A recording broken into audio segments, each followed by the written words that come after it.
Welcome to Pagan Coffee Talk. If you enjoy our content, please consider donating and following our socials. Let's tackle a topic that is rampant in the pagan community, has been for decades. Yes. Gatekeeping. Yay, gatekeeping. This is dealing more with how the general pagan community thinks traditional covens gatekeep information. Yes. Right? Right. We're here to argue that it's not gatekeeping, it's being responsible priests and priestesses. I'm going to say it's not the gatekeeping that most people claim. It's not a restriction of information. No. All right, where, only a few get it, but when you're ready for it.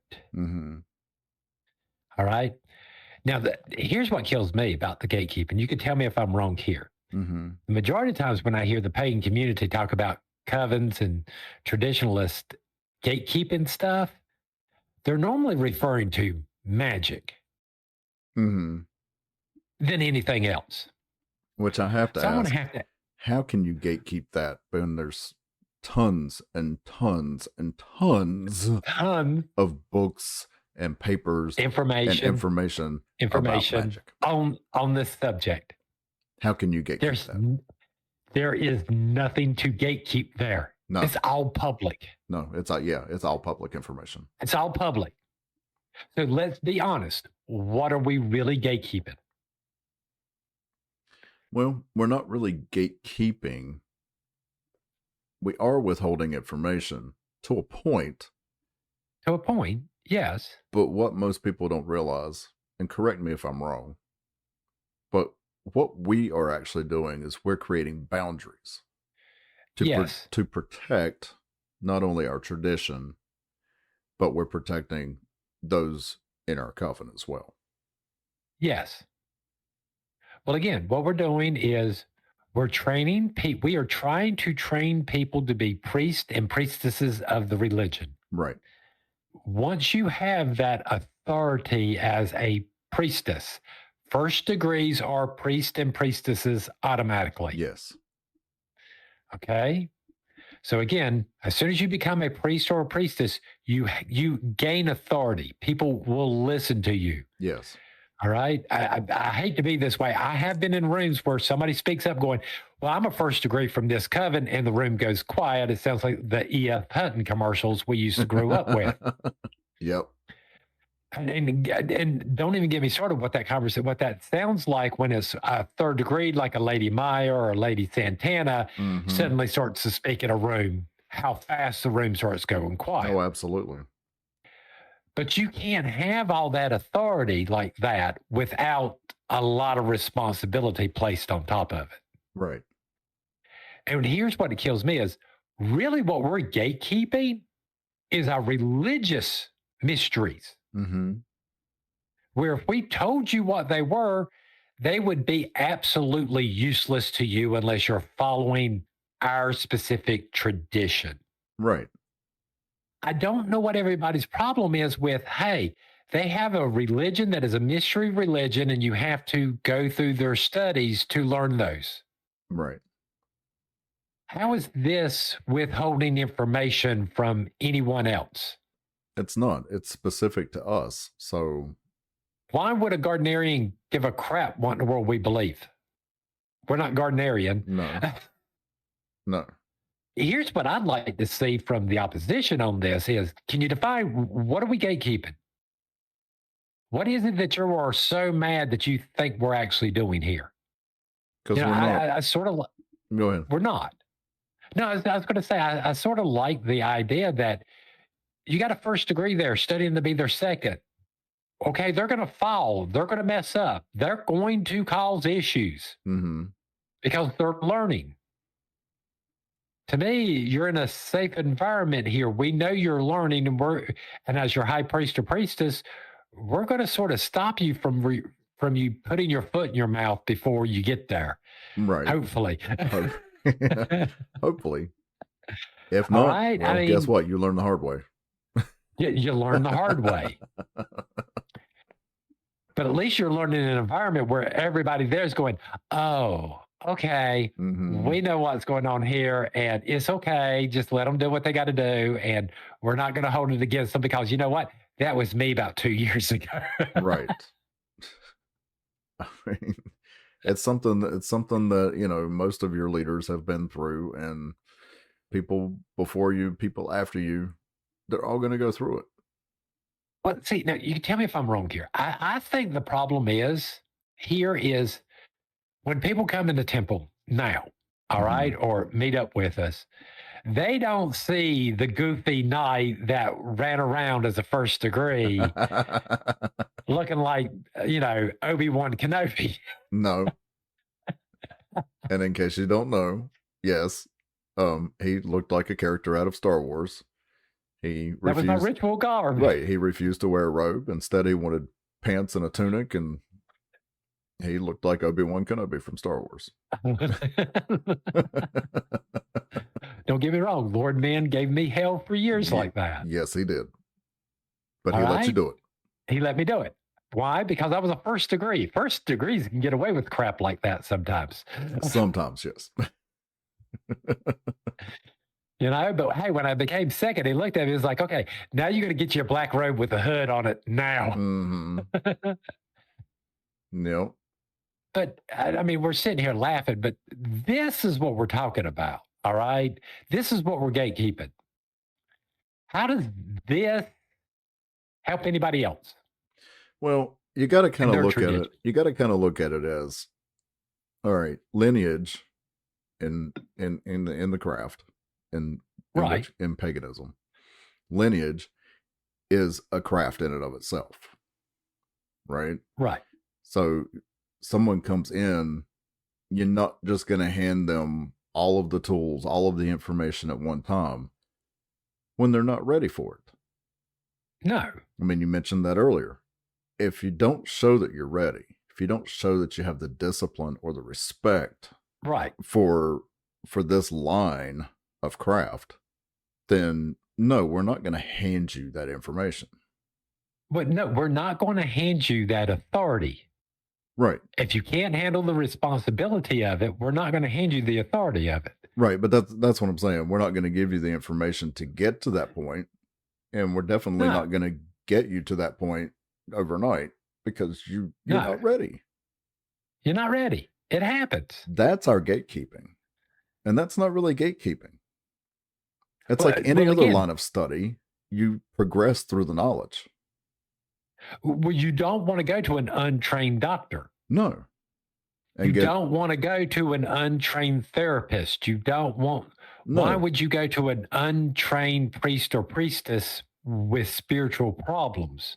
Well, and, you know, looking at it along those lines, you have to realize, though, again, they progressed through the knowledge. Right. They took certain classes in their first year. They took certain classes in their second year. They progressively increased their knowledge base. And then they did clinicals, you know? I mean... Well, see, here's my question on this. Are these people really mad because we're, quote-unquote, gatekeeping? Or are they more upset because people recognize our authority because we've come from certain traditions? We do have that liturgy. We do have people behind us going, no, this person's trained. They know what they're doing.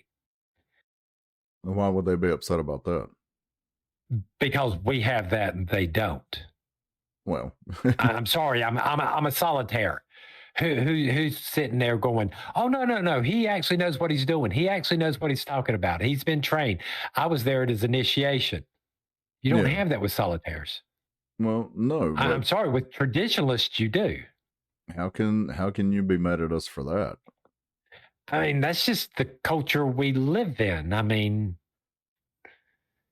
we're definitely not saying that solitaires can't get to that point. No, we're not. You're probably just going to have to work a little bit harder. Exactly. Jump through a few more hoops than we do. It's a little bit different when Lord Man comes to me and goes, okay, me and you need take a couple of days off. So me and you can go spend a couple of days in Georgia, Atlanta, Georgia. Fine.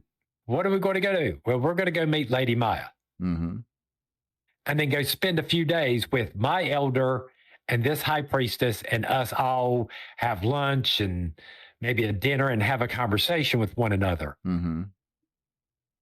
This is how this stuff normally happens. Right. Or at least it's how it happened for me. And it's the way I've seen it happen to most people of craft. This is how we get that to know each other and get that where, yes, I can get Lady Maya going, yeah, I know he's a third degree. Go figure. Right. I'm sorry that, certain groups and stuff like that don't have that, but that's not our fault. No. I don't think. No, it's not. I don't know about you, but I sort of remember a time when I was coming up in this and everyone wanted that validation from a accredited temple. But they didn't necessarily always wanted to do the classes or the studies that the temple required. Yeah, that happens a lot. We get people that come for classes, and I'm sure other groups do this, other covens and temples do this too. And people get in there and they start realizing, oh, there's actual work we have to do. Right. And then they leave. Yeah. And then they turn around and call it gatekeeping. What are we gatekeeping? No, we're not gatekeeping. We're teaching you to be priests and priestesses of the religion, and how to counsel and help people spiritually and help them grow and help yourself. Oh, well, I was going to say, yeah, we teach you to help yourself first. You certainly can't help others if you can't help yourself. Hey, they tell you that every time you're on a plane. Please put on your mask before you put on someone else's. Right. Why? Because if you don't, you won't be able to breathe long enough to put on somebody else's mask. It's the same logic there. Again, we do not want to put out people who are going to give out bad spiritual guidance and actually hurt people in the long run. Right. We want to put out people that can actually go out and help people enough to go, okay, maybe you need to go see therapist. Yeah. Maybe you need to quit talking to me, go see somebody that a little bit more than I do. Well, instead of your friend down the road who's just going to tell you whatever you want. Right. And I was going to say, we've talked about this before because there is a huge responsibility that comes with the title. Yes. People listen to you. People recognize you as someone who's an authority on a subject. If you're going around and calling yourself a witch, there is an expectation you're already putting up there. Right. Again, historically, people have come to us not for our magic. They've come to us for our wisdom. Right. They've come to us for our knowledge. And that's it. And if you don't have the knowledge on how to help somebody, you're stepping on dangerous territory. Yes, you are. Because I'm telling you right now, the road to hell was made with good intentions. Well, yeah. All right. But good intentions will blow up in your freaking face, whatever, real fast.